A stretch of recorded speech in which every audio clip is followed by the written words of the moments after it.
What's up guys, welcome to the Idle Playground. I'm your host Rafie and we're going to be talking about Sony's teaser trailer for their upcoming appearance at the Electronic Entertainment Expo in Los Angeles on the 10th of June.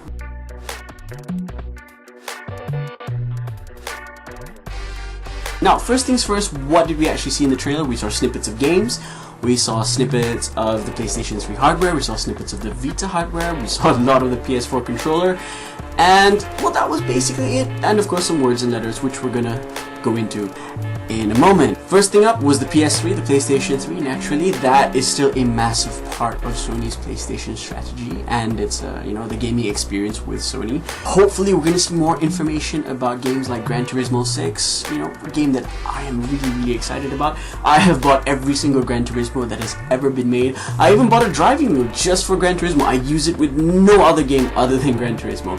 And it's starting to collect dust in the corner of my room because I'm kind of bored of Gran Turismo now, and I sincerely hope that Gran Turismo 6 will pull me right back in.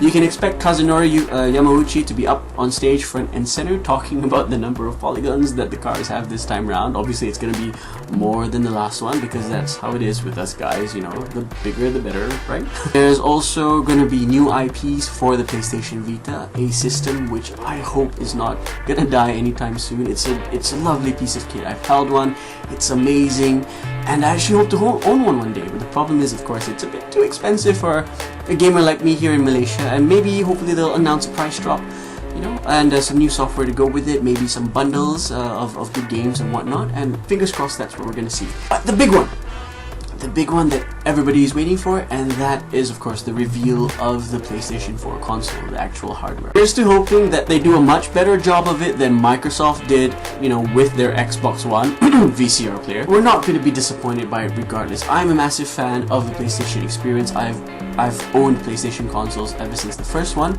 right? I did have an Xbox 360 for a while, but RROD and whatnot, and of course, yeah, that's what I think of the entire Microsoft Xbox experience, right?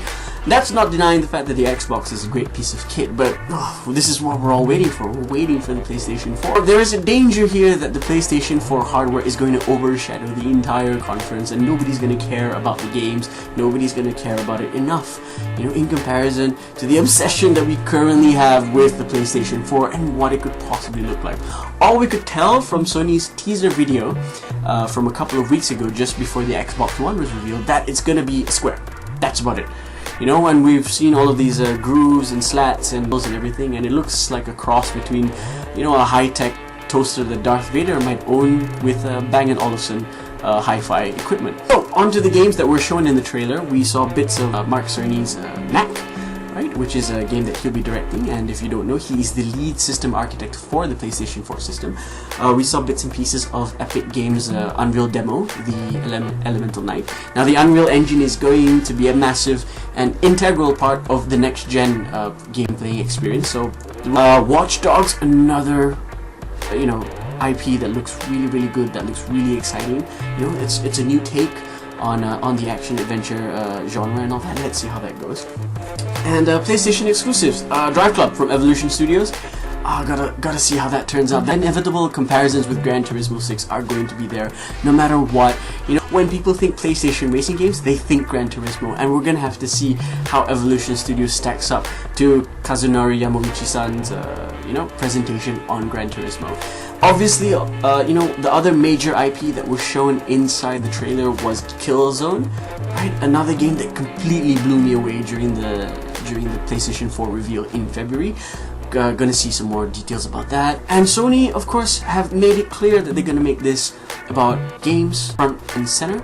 They're gonna invite developers up on stage to talk about their games. They're gonna be talking about, their experiences developing for the PlayStation 4. All good things, all good things. Why? Because, a lot of us were worried that Sony and Microsoft were going to switch roles, whereby Microsoft started off with a multimedia presentation about cable TV and all of those things, whereas Sony started off with a game-centric press conference, right? And we have the situation whereby Microsoft have come out and said, E3, all about games, not going to talk about anything else. And of course there's the worry that Sony are going to use this opportunity to suddenly talk about things like Netflix and YouTube integration and Facebook and whatnot. I don't care about those things. I don't care about those things because I have no reason to. I'm a gamer in Malaysia. These things are not big things to me.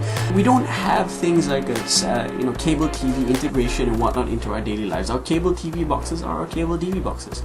Well, actually, we don't really have cable. We've got satellite TV, but that's beside the point. So we're hoping, fingers crossed, that Sony is going to keep it just about the games. If they decide to talk about other multimedia capabilities of the PS4, I welcome that. I do not reject the notion that the PS4 can do other things other than play games. I'm very happy that my PS3 can play movies as well, and can occasionally surf the web and go on YouTube. Some other games to look out for include games from the Final Fantasy series, 13-3 Lightning Returns, Final Fantasy 14, and of course the big one, Final Fantasy Versus 13. Hopefully we're going to have some solid information on that. Also, we're going to be hoping that they're going to show us some information about Beyond Two Souls, which is looking really good from Quantic Dream, the studio that brought you Heavy Rain. And we're also hoping for more word on whatever cookiness that David Cage has cooked up for us for his PS4 exclusive game. It's simple. It's all about the games, and that's all that we want to know. So, have you guys got any more speculations about what Sony might be revealing at their E3 press conference? What do you think their megaton bomb is going to be this time around? If you have any ideas, any thoughts that you want to share, drop it in the comments below. And also, take a look at my blog. You'll find the link in the description. And if you have any other feedback to offer, I'm more than willing to engage with all of you out there. Stay tuned, and thanks for watching.